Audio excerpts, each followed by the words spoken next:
tal? ¿Cómo está? Muy buenas noches, un placer saludarles. Soy Fernando del Rincón, bienvenido a Conclusiones. Vamos a iniciar muy rápido porque hay información fresquita desde Bolivia. Vamos para allá entonces de una vez.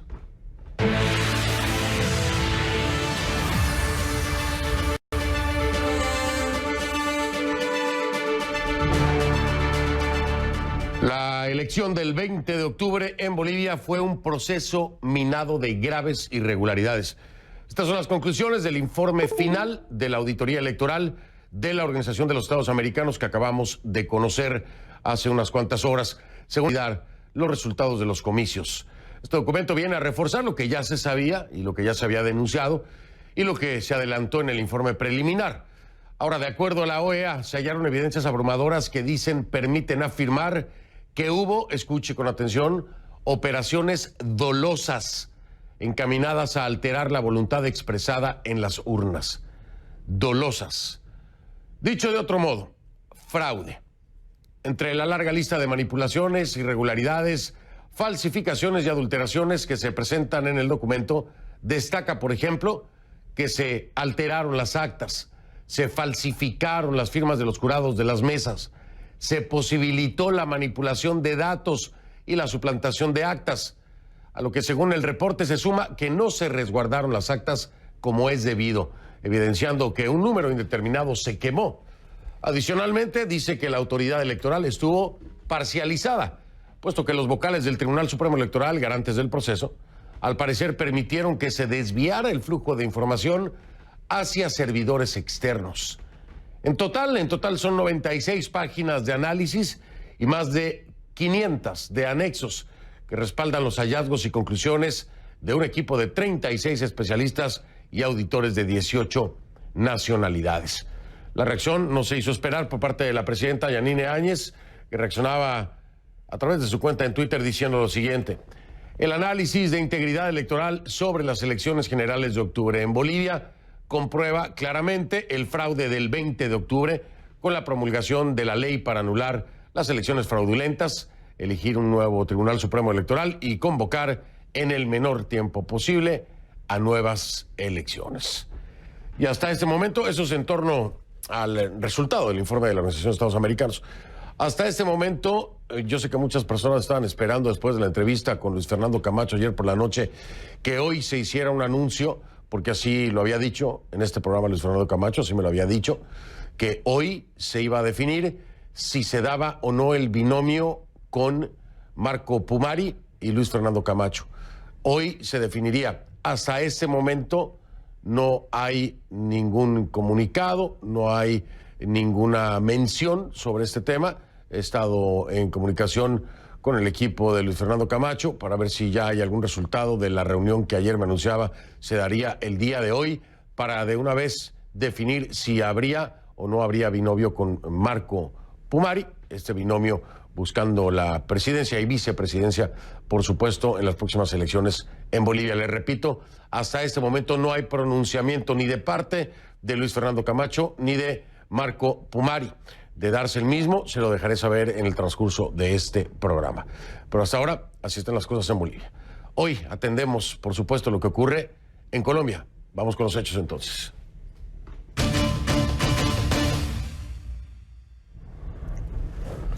Le pido que a partir de ese momento me acompañe utilizando la etiqueta numeral Concluparo Col de Colombia.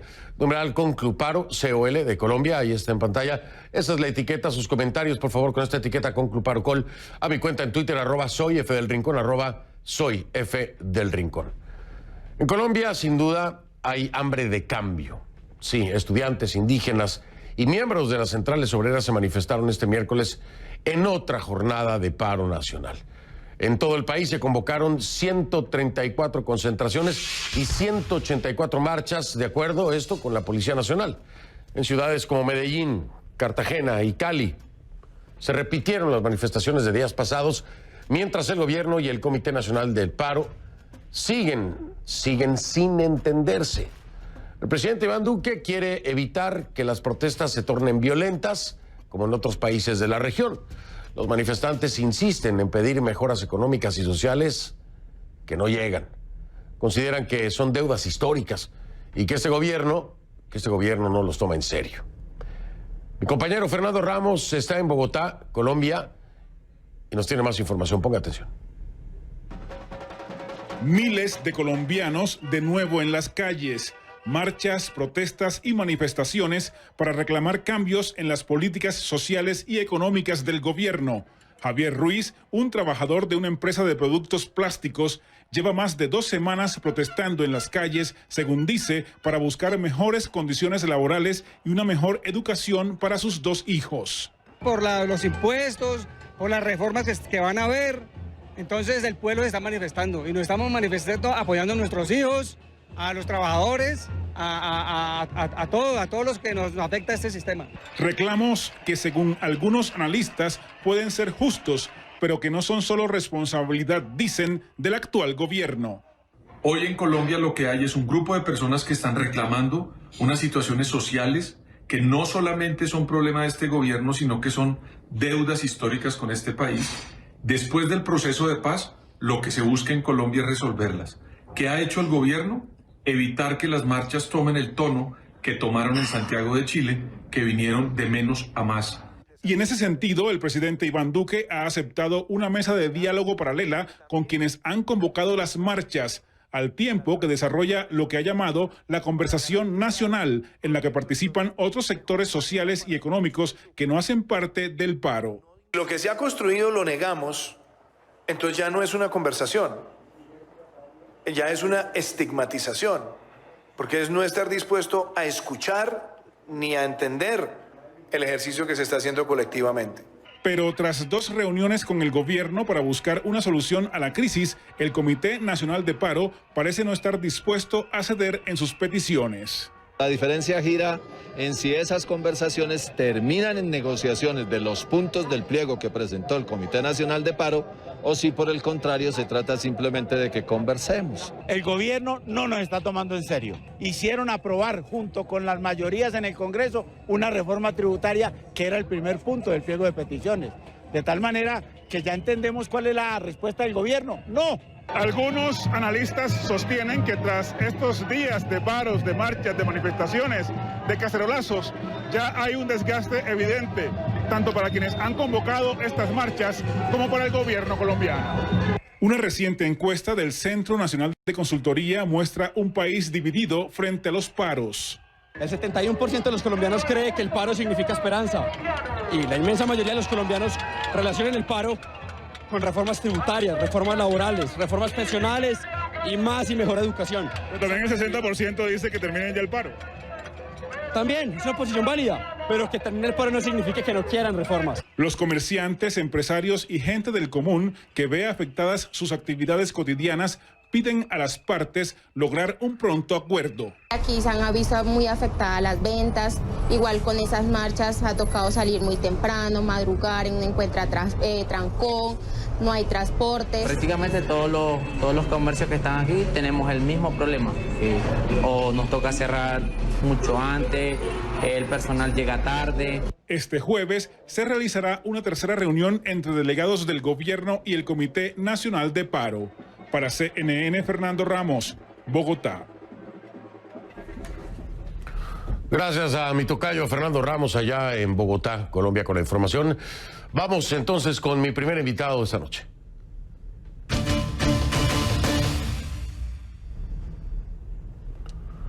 Le doy la bienvenida a Carlos Enrique Rivas. Él es secretario de Asuntos Jurídicos y Laborales de la Federación de Educadores de Colombia, la FECODE, desde Bogotá. Bienvenido, señor Carlos. Gracias por estar aquí. Buenas noches. Fernando, muy buenas noches. Muchas gracias por la invitación. Al contrario, gracias a usted. Señor Carlos Enrique Rivas, déjeme preguntarle, escuché esta declaración, me llama mucho la atención. Quiero saber si ese es el sentir general de los que integran la Comisión del Paro, que no los están tomando en serio, que el gobierno del presidente Iván Duque no los está tomando en serio. Ese sentir común, así se sienten hasta este momento después de las reuniones, sienten que no están siendo tomados en serio. Absolutamente cierto. Sentimos que el gobierno no está respondiendo a las peticiones del pueblo colombiano y queremos decir que una sociedad que pierde el miedo es una sociedad valerosa, una sociedad que quiere transformaciones y cambios de carácter social. El Comité Nacional de Paro le ha planteado al gobierno 13 puntos fundamentales y el gobierno nacional no ha dado ninguna respuesta clara. No queremos más conversaciones, queremos negociación y desde luego que aquí hay un sentimiento claro de la sociedad, de los jóvenes, de las nuevas sociedades, de las nuevas comunidades, de los estudiantes, de los padres de familia, de los comerciantes, de los intelectuales, de los académicos, de toda la sociedad que hemos salido desde luego a exigirle al gobierno nacional que se siente a discutir, que se siente a transformar y que se siente a cumplir con un pliego de peticiones que hemos presentado los trabajadores de Colombia y fundamentalmente la sociedad colombiana. Señor Carlos Enrique Rivas, a ver, la puerta se abre para conversar y por el otro lado, y me lo han dejado claro desde el principio, lo que ustedes buscan es una negociación concreta de los 13 puntos.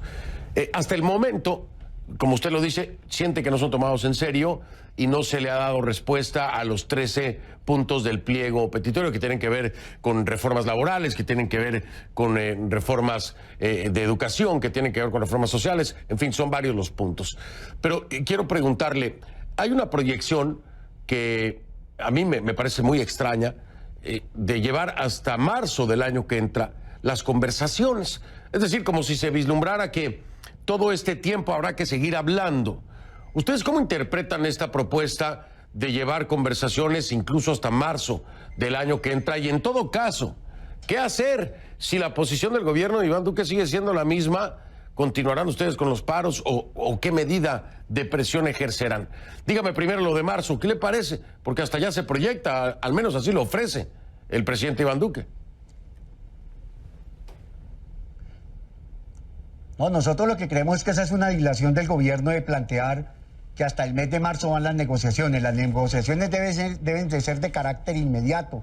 Y si el gobierno no atiende a las negociaciones, desde luego que vamos a seguir con los paros, con las movilizaciones, con la lucha, con la movilización social como un hecho fundamental, como un hecho que demuestra que vamos a levantar las banderas por la vida, por la paz, por la democracia, por la justicia social, por el derecho al empleo, contra el holding, o sea, contra el decreto 2111, que lo que hace es que va a privatizar los capitales de carácter nacional, pero también nos oponemos a lo que tiene que ver con la reforma laboral, con la reforma pensional, con la reforma educativa, que es una reforma de carácter regresivo, y a los acuerdos que se han pactado con los estudiantes y con los educadores y con el resto de sociedad, donde el gobierno ha incumplido. No vamos a aceptar que el gobierno nos plantee que definitivamente la negociación va a ir hasta el mes de marzo. En el día de mañana, el Comité Nacional de Paro lo que va a esperar es que los dos mediadores nos entreguen un cronograma, una metodología y desde luego la posibilidad de iniciar la negociación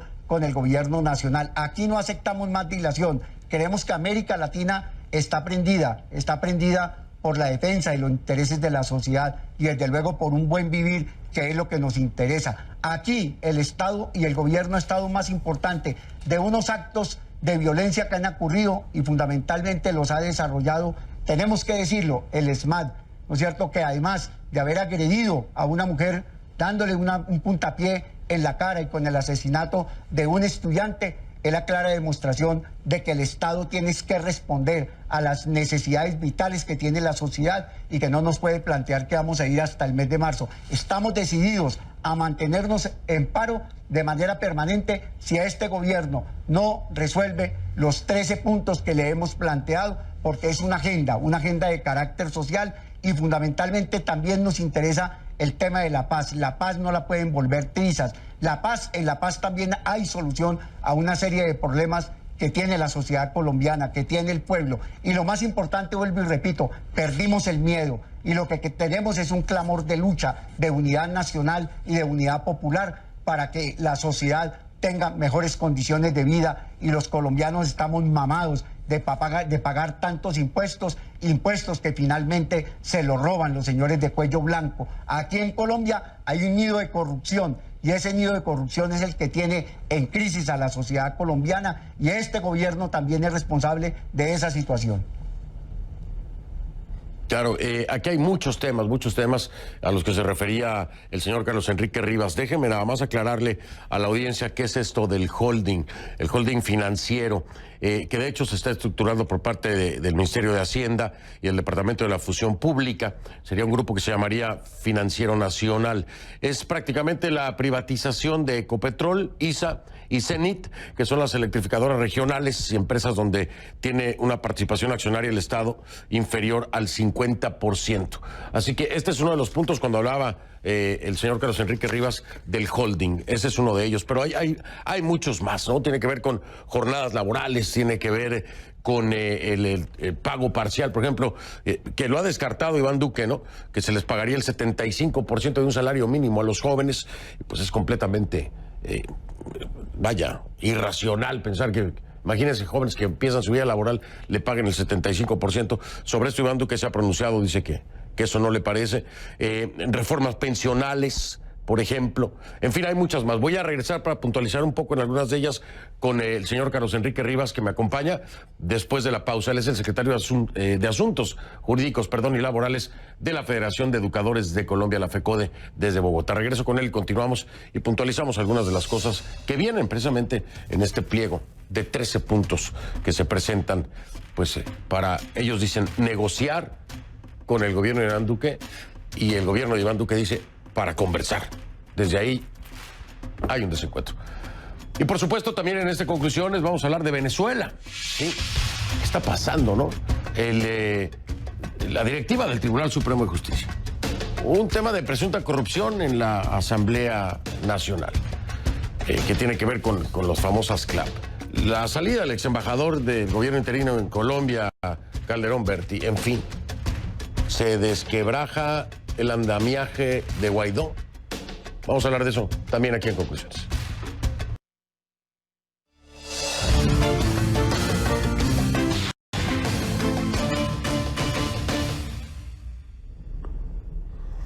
Bien, estamos de vuelta. Estoy con Carlos Enrique Rivas, es el secretario de Asuntos Jurídicos y Laborales de la Federación de Educadores de Colombia, la FECODE, que además es parte de la misma comisión del paro nacional en Colombia. A ver, déjeme preguntarle algo, señor Carlos Enrique Rivas, acerca de ciertas declaraciones que ha hecho el presidente Iván Duque, y de acuerdo a sus 13 puntos, si van caminando pues por algún sendero común, ¿no? Le voy a hablar acerca de el tema de educación. El presidente Duque dijo que va a objetar el artículo 44 de la ley de presupuesto para que no se afecten los recursos de las universidades. ¿Esto iría acorde con parte de lo que ustedes están pidiendo en el tema de educación?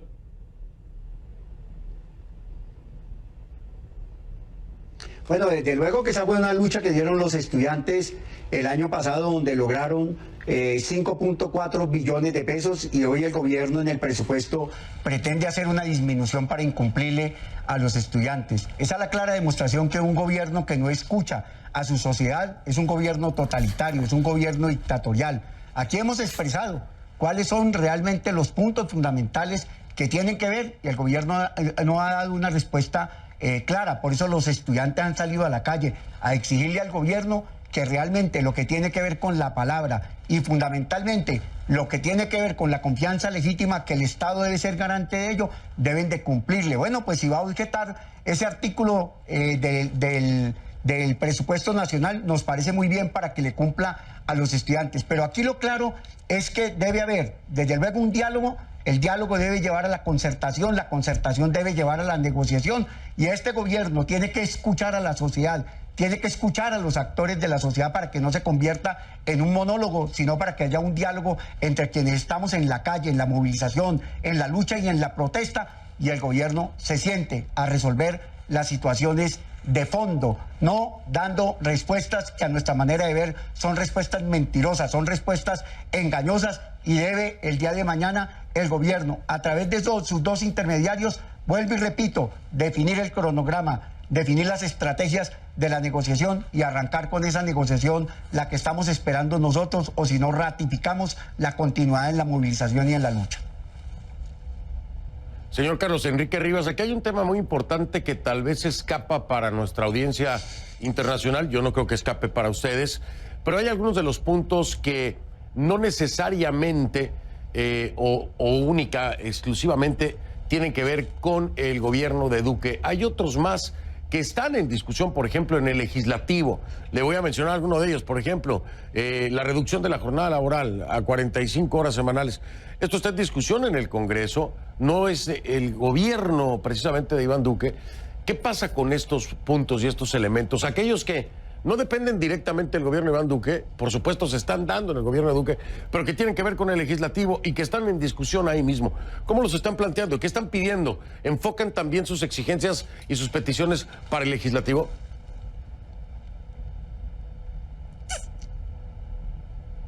Pues Fernando, yo quiero comunicarle que esta semana hubo una reunión por parte del Comité Nacional de Paro con el presidente del Congreso de la República, quien hizo un puente para poder comunicarnos con el presidente de la República, y lo que se ha planteado que temas como el que tiene que ver fundamentalmente el de reducir la jornada laboral a 45 horas o el de contratar a los trabajadores por horas o el de contratar a los ciudadanos que tengan menos de 25 años de edad por el 75% del salario mínimo, son reformas que nosotros no aceptamos. Pero es muy difícil que aquí haya un diálogo de sordos. Al gobierno le planteamos que nos oponíamos a la reforma de carácter tributaria y el gobierno en el día de ayer lo que hizo fue que aprobó la reforma de carácter tributaria en su primer debate. Pero el 24 de noviembre el gobierno, después de que nosotros hemos venido señalando que nos oponíamos al holding porque creemos que el holding lo que hace es que privatiza las empresas del Estado y crea una especie de banco a través del Grupo Bicentenario, el gobierno el 24 de noviembre lo que hace es que saca el decreto 2111. O sea, nosotros lo que queremos es que el gobierno aquí lo que está haciendo es que está tratando no de apagar el incendio, sino de echarle gasolina a esta protesta de carácter social. Bueno, con el legislativo hemos venido conversando, tenemos una bancada alternativa muy importante, una bancada de los sectores democráticos y progresistas que ha estado al frente. El presidente de la República convocó a los partidos a una discusión y nosotros también le exigimos al Congreso de la República que se coloque del lado de los sectores populares. Aquí hay varias cosas que son bien importantes. Si el gobierno no va a negociar, vamos a tener que levantar nosotros la revocatoria del mandato del señor presidente de la República, de este gobierno, y si el Congreso de la República también no está, ¿no es cierto?, alineado con los intereses de la sociedad, pues también iremos a hacer lo mismo. Aquí los señores parlamentarios, tanto los senadores como los representantes a la Cámara, fueron elegidos para que legislen en favor de los ciudadanos y no en favor de los empresarios, del gran capital, y haciéndole caso a la OCDE, al Fondo Monetario Internacional y a la Banca Mundial. Por eso es que nosotros estamos diciendo que la inversión debe ser una inversión de carácter social, que satisfaga las necesidades fundamentales de esta sociedad que está cansada de pagar impuestos, que está cansada de que la sobornen, porque día a día lo que hacen es meternos la mano al bolsillo y no nos dan ningún aliento ni ninguna posibilidad de solucionar. Aquí todos los trabajadores estamos cansados, los médicos, los artesanos, los desempleados, de seguir pagando impuestos, de seguir pagando una cascada de tributos donde el Estado no le resuelve los problemas ni le hace una retribución a la sociedad colombiana. Pues ahí estamos escuchando ya en un diálogo mucho más amplio al señor Carlos Enrique Rivas, y digo más amplio porque ya se entiende también que hay un trabajo necesario y una exigencia necesaria para el legislativo, porque el legislativo tendrá o tiene iniciativas de ley que se están discutiendo ahí y que forman parte precisamente de las demandas del paro nacional. Es decir, que estas mismas que están trabajando tendrían que echarse para atrás, anularse o no aprobarse. Esto es muy importante porque ya se amplía entonces el tema del debate. Ya no solamente es con el Ejecutivo, es que el Legislativo tiene que estar también involucrado y tiene que estar a tono con estas mismas exigencias, estos mismos puntos de negociación, como lo llama el Comité Nacional del Paro. Voy a estar en contacto con ustedes, por supuesto, dándole seguimiento, señor Carlos Enrique Rivas, a lo que se logre, espero, se logre pronto con este diálogo, conversación o negociación, depende a quien le pregunte, con el gobierno de Iván Duque y, por supuesto, ustedes con este paro nacional. Ha sido usted muy amable, gracias por acompañarme. Muchas gracias. Y en Colombia seguimos unidos por la defensa de la vida, de la paz y de la democracia. Gracias, muy amable. Carlos Enrique Rivas, secretario de Asuntos Jurídicos y Laborales de la Federación de Educadores de Colombia, la FECODE. Desde Bogotá me acompañó. Voy a hacer una pausa, regresamos, entramos al tema Venezuela con todo esto que son varios escándalos, ¿no? Presunta corrupción con diputados de la Asamblea, con los CLAP. La Junta Directiva del Tribunal Supremo de Justicia en el exilio, que también hay enfrentamiento. La salida del ex embajador del gobierno interino de Venezuela en Colombia, que es Humberto Calderón Berti, y sus declaraciones. En fin, parece que se está cayendo el andamiaje de Juan Guaidó. Vamos a ver qué nos dice Diego Arria, que va a ser mi invitado.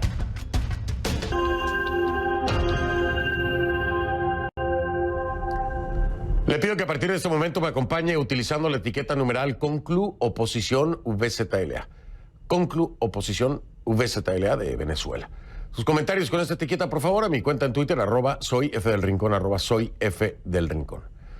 Este miércoles, 2 de los 9 diputados de la Asamblea Nacional señalados por estar presuntamente involucrados en hechos de corrupción acudieron ante la Comisión Especial que, a solicitud de Juan Guaidó, presidente del Parlamento y reconocido como presidente encargado de Venezuela por más de 50 países, investigará si existió o no una conducta impropia para favorecer a un empresario colombiano vinculado al régimen de Nicolás Maduro con el negocio de las CLAP, de las famosas bolsas CLAP. Mi compañera Gabriela Matute nos acompaña en vivo esta noche, está en el Centro Mundial de Noticias allá en Atlanta y por supuesto hizo la investigación a fondo de esto, que se suma a otras cosas más, mi estimada Gaby. No nada más son los diputados, ahí le agregamos el Tribunal Supremo de Justicia en el exilio, en fin, por ahí podemos hacer brecha. Pero tú tienes todo lo de los diputados. Cuéntanos, ¿cómo estás, Gaby? Buenas noches. Feliz noche, Fernando. Al parecer fue una reunión muy fructífera, según el presidente de esta comisión, el diputado Edgar Zambrano. Él dijo que de acuerdo a las comparecencias que empezaron hoy, como tú lo has dicho, y lo que han podido cotejar inicialmente, hay un cúmulo de irregularidades en el manejo interno del órgano parlamentario. Todos los señalados integran la Comisión de Contraloría, que por decisión de la plenaria se encuentra inhabilitada mientras dure la investigación. Han sido separados de sus cargos temporalmente, decisión que apoya a las organizaciones políticas a las cuales pertenecen mayoritariamente 3 de los principales partidos de oposición: Un Nuevo Tiempo, Primero Justicia y Voluntad Popular, partido al cual pertenece Juan Guaidó. Pero retrocedamos, Fernando, un poco para entender este entramado que ha hecho tambalear a la oposición. Se dio a conocer a través de un reportaje del portal independiente de investigación venezolano Armando.info, sustentado por documentos y comunicaciones formales a las que tuvo acceso, aunque no devela la fuente. Relata una trama de corrupción protagonizada por 9 parlamentarios, todos de oposición, que habían enviado cartas de buena conducta a la Fiscalía General de Colombia y al Departamento del Tesoro de Estados Unidos a favor de empresarios colombianos relacionados con los comités locales de abastecimiento y producción, conocidos como CLAP, un programa creado por el gobierno del cuestionado presidente Nicolás Maduro, que desde abril de 2016 vende bolsas de comida a precios subsidiados y es considerado por muchos su programa bandera. Pero desde 2018 ha estado bajo la investigación por reiteradas acusaciones de corrupción. Esto fue lo que dijo uno de los presuntos implicados, el diputado Luis Parra, quien comparecerá la próxima semana a la Comisión Especial. Nosotros no tenemos rabo de paz, no tenemos nada que esconder. Lo que quieran investigar, y lo digo, lo que quieran investigar y de lo que nos quieran señalar, yo reitero, están en todo su derecho. Lo único que yo estoy pidiendo es que me dejen defenderme, que se cumpla el debido proceso y que presenten pruebas. Porque la presunción de inocencia es hasta que se me demuestre lo contrario. De momento se desconoce qué habrían recibido los diputados a cambio. El propio Juan Guaidó sugiere que pudo haber dinero de por medio, Fernando. Pero tanto él como Edgar Zambrano insisten en que se llegará hasta el fondo del asunto. La corrupción no puede ser un formato del día a día de un poder legítimamente electo por el pueblo como el poder legislativo. Es nuestra obligación en la casa del proceso de formación de las leyes. Es nuestra obligación en el templo de la política nacional hacer los esfuerzos necesarios. En primer lugar, para que no sea la corrupción la protagonista de una actividad del Parlamento. En esta trama, del otro lado, está Ale Saab, un empresario colombiano investigado por la Fiscalía de su país desde 2018 por supuesta sobrefacturación de los productos que se distribuyen en el programa de las cajas CLAP y sancionado por el Departamento del Tesoro de Estados Unidos en julio pasado. Saab actualmente está prófugo de la justicia. Algunas de las cartas de buena conducta de los diputados opositores estarían a su nombre. El Ministerio Público en Bogotá respondió a CNN que no pueden ofrecer detalles, pues se trata de una investigación clasificada. El Departamento del Tesoro de Estados Unidos no negó ni confirmó a CNN haber recibido la comunicación de los diputados de la Comisión de Contraloría referida por la investigación. En 2 semanas, el 18 de diciembre, la comisión especial designada por el Parlamento entregará el informe final. Ahora, Fernando, esta es la gran incógnita. ¿Qué pasará después? El propio Edgar Zambrano no pudo aclarar esa duda.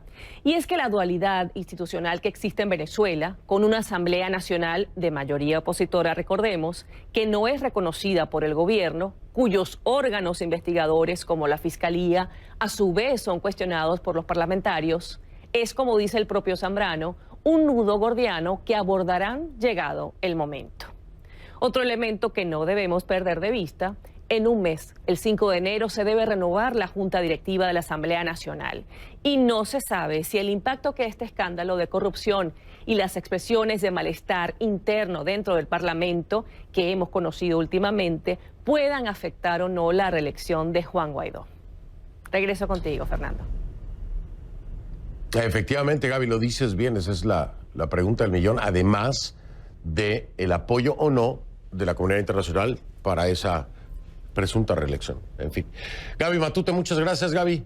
Saludos allá en Atlanta. Feliz noche, Fernando. Feliz noche igualmente, Gabriela Matute, desde el Centro Mundial de Noticias allá en Atlanta. Hago una pausa, regreso, ya está mi invitado listo. Es Diego Arria, ex embajador de Venezuela en la ONU. Me acompaña desde Nueva York. Ya regreso contigo, Diego. Te veo. Le doy la bienvenida a Diego Arria, ex embajador de Venezuela en la ONU, en vivo desde Nueva York, que me acompaña esta noche. Mi estimado Diego Arria, tremendo, te iba a decir tremendo escándalo, pero no, tremendos escándalos. Estamos con este tema de asambleístas y la Junta Directiva del Tribunal Supremo de Justicia en el exilio, la remoción de Calderón Berti y las declaraciones también. ¿Qué me dices de todo esto que está pasando, Diego? Fernando, yo nunca he venido a tu programa más sintiéndome con una pena mayor y con una tristeza mayor que hoy. Esta semana han ocurrido 3 cosas simultáneamente. El despido de un hombre muy importante como el embajador Calderón Berti. En el fondo le están pasando, lo penalizan por no haber callado el escándalo que ocurrió en Cúcuta en febrero, en el cual el actual presidente de la Comisión de Contraloría incluso fue encontrado con su primo, el primo muerto, en un motel con unas mujeres. Eso es una cosa abominable que en ese momento Guaidó y el gobierno colegiado han debido quitarlo o votarlo mínimo del partido. No lo hicieron. Esto se va acumulando. Y ahora tú ves, luego ves lo que está ocurriendo ahora con estos diputados. Esa Comisión de Contraloría, Fernando, no tiene capacidad ni competencia legal para dar cartas de conducta a ninguna persona. Sin embargo, lo vienen haciendo. De hecho, el Partido Voluntad Popular ha controlado durante 4 años esa Comisión de Contraloría. Hasta Juan Guaidó ha sido presidente de esa comisión. Y esa comisión ha venido dando cartas de conducta. En el fondo, esa comisión se convirtió casi en el equivalente de una alcabala en la cual se podía abusar diciéndole a algunas personas que podían ser ingresados o exonerados o dar buena conducta. Eso ha hundido muchísimo, no solo la esperanza.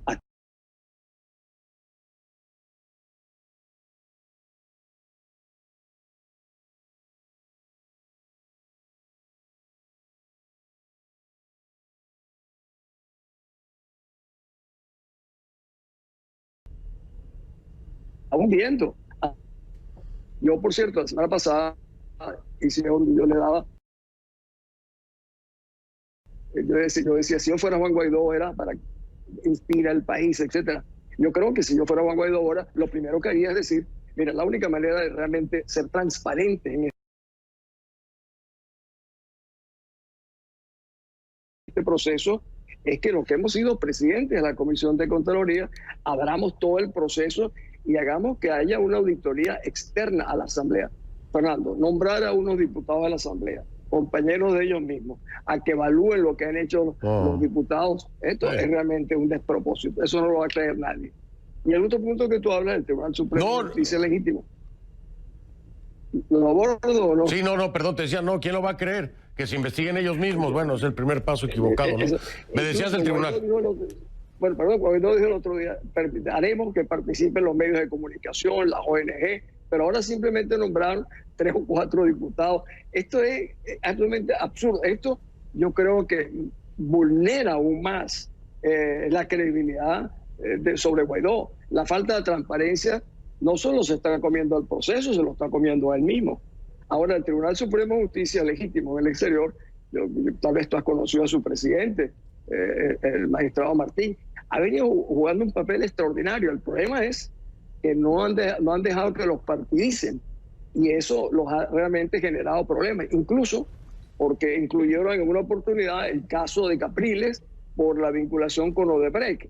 Ahí inmediatamente generó el problema de enfrentar a este Tribunal Supremo que llegó a un punto como presidente. Es un cuadro para un país como el nuestro, que está sufriendo tanto, ver una implosión, Fernando, de esta naturaleza. Cuando estamos secuestrados por una narcotiranía criminal, entonces la esperanza venezolana está siendo secuestrada por este tipo de actos. Oye, eso, perdón, Diego, pero a ver, hay quienes dicen en Venezuela hay un gobierno bicéfalo, ¿no? Hay 2 ahí que coexisten. Pero tristemente te diría, oye, pues los dos están bien mal. Los dos están bien mal. Y como diría como diría mi colega, mi paisano, ¿y ahora quién podrá ayudarlos? Bueno, fíjate que ese proceso de vulneración de la credibilidad, yo vi en este programa muchas veces, ¿te recuerdas? Promoviendo quién era Juan Guaidó, el primer video apoyando a Juan Guaidó lo hice yo. El problema que ha llegado, Fernando, hay una generación que no tiene ninguna experiencia, pero piensan que lo saben todo. Y la soberbia ha sido el peor socio que los ha acompañado, porque nos preguntan y han venido cometiendo error tras error. Ya vamos casi 11 meses cuando nosotros nos llenamos la boca de que 50 países nos han reconocido, pero esos países no aceptan a nuestros embajadores realmente como embajadores, sino como designados especiales. O sea, no tenemos realmente, el único gran socio que tenemos son los Estados Unidos, Colombia, Brasil y algunos países en América Latina, como fue el caso de Argentina mientras estaba Macri. Pero en el fondo no son tantos los países. Tú ves España, por ejemplo, el verdadero presidente de este grupo es Leopoldo López, de Voluntad Popular, pero está de huésped de la Embajada de España. ¿Cómo nosotros podemos criticar al gobierno español o a este señor ahora, el canciller español, que ahora va a ser el canciller de la Unión Europea, cuando tienes al jefe del proceso político venezolano asilado en la Embajada de España? O sea, es todo una confusión en la cual las víctimas somos los venezolanos. Yo un distinguido abogado, el doctor José Vicente Haro, que ha sido el gran defensor del proceso de reconocimiento a Guaidó, realmente decir, no tendremos salida, perderemos el año 2020, e incluso censura el comportamiento de Guaidó y de los dirigentes de los partidos. Yo vengo diciendo que en Venezuela estos partidos ven a Venezuela como una torta, como un pastel, y cada quien trata de meterle una dentellada, en vez de ver al país como Venezuela. Y que no hay una pasión, no hay una urgencia para rescatar la libertad. Lo que se hay es una urgencia de cómo se acomodan. Han oficializado la cohabitación y la coexistencia desde hace mucho tiempo, y el país se está dando cuenta. Entonces baja todo el nivel de participación. Muy distinto, fíjate, lo que está pasando en el Líbano, por ejemplo, un movimiento de ciudadanos que dijeron, aquí vamos sin partido, nosotros la gente, Venezuela va a pasar lo mismo. Los ciudadanos son los que van a determinar el curso de los acontecimientos en el futuro, desvinculados obviamente de las amarras partidistas.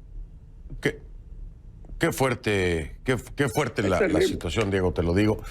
Quisiera seguir hablando contigo, se me ha ido el tiempo, pero el contexto que has dado ha sido muy amplio, ¿no? Y las repercusiones de esto yo creo que todavía no las alcanzamos a ver completamente, pero estaremos al pendiente, por supuesto. Te mando un abrazo, Diego, mil gracias. Otro para gracias ti, a ti. Fernando. Es Diego Arria, ex embajador de Venezuela en la ONU, me acompañó en vivo desde Nueva York. Ay, ¿qué le puedo decir de Venezuela? Una pausa, vengo. Como siempre le digo, si no lo vio en conclusiones, no lo vio. Y yo lo veo mañana, si me lo permite. Bueno. Mucho la atención personas que hayan